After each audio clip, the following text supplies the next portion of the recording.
Enfin, je commence. Tous les jours, quand tu reportes tous les jours, aujourd'hui, tu commences. Bonjour, comment allez-vous? Ça va, du bon grâce à Dieu. Heureuse année 2026. Je préfère taire le nom du pays d'où je viens. J'ai 45 ans. Donnez-moi le prénom que vous voulez. Je souhaiterais vous raconter comment j'ai fini enchaînée dans un avion alors que je venais tout juste de me marier. Alors que quelques années auparavant, tout allait bien dans ma vie. Les études ne me réussissaient pas. Très tôt, après l'obtention de mon brevet d'études du premier cycle, je me suis lancée dans le petit commerce. Contre toute attente, les choses ont rapidement marché pour moi, si je peux le dire ainsi. J'ai commencé par vendre des bijoux.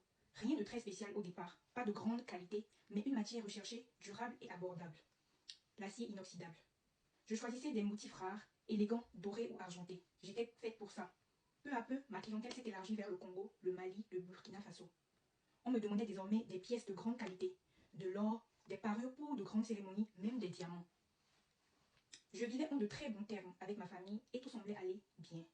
Je voyageais partout dans le monde, Chine, Congo et ailleurs, partout où je pouvais me procurer de la matière première pour améliorer la qualité de ma marchandise. L'amour n'était pas ma priorité. L'amour.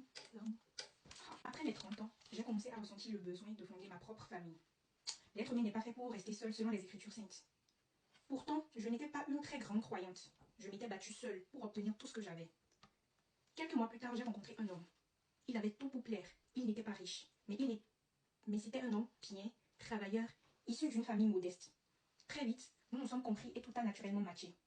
Je ne vivais pas dans mon pays d'origine et lui non plus, mais cela ne me dérangeait pas. Après 6 mois de relation, nous avons décidé d'officialiser les choses. 6 mois de relation. Okay. Le jour de la cérémonie traditionnelle de la dot, ma belle famille avait mis les petits plats dans l'écran. C'était magnifique. Lors de l'énumération des cadeaux, il y avait de tout. Des valises, des ustensiles de cuisine, des bijoux, des liqueurs, des tissus, une petite valise d'argent et même des billets d'avion pour moi et pour ma mère afin de retourner dans le pays où je résidais. C'est à ce moment-là qu'un silence étrange s'est installé. Tout le monde s'est tu. On pouvait lire l'émerveillement dans le regard. Mais c'est là que ma vie a basculé. On continue. Après la cérémonie, chacun est rentré chez soi. Il y a eu des cadeaux pour les oncles et les tantes, des enveloppes. Mais moi, je n'allais pas bien. J'avais de violents maux de tête. Au début, rien d'alarmant. Puis quelques jours plus tard, mes yeux sont devenus rouges.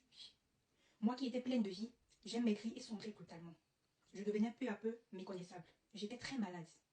On a eu recours à tous les traitements possibles. J'ai voyagé enchaîné, considéré comme folle. Ce voyage, qui devait être un moment de joie, fut le plus douloureux de toute ma vie. Nous avons consulté praticien après praticien. Ce n'est que quelques mois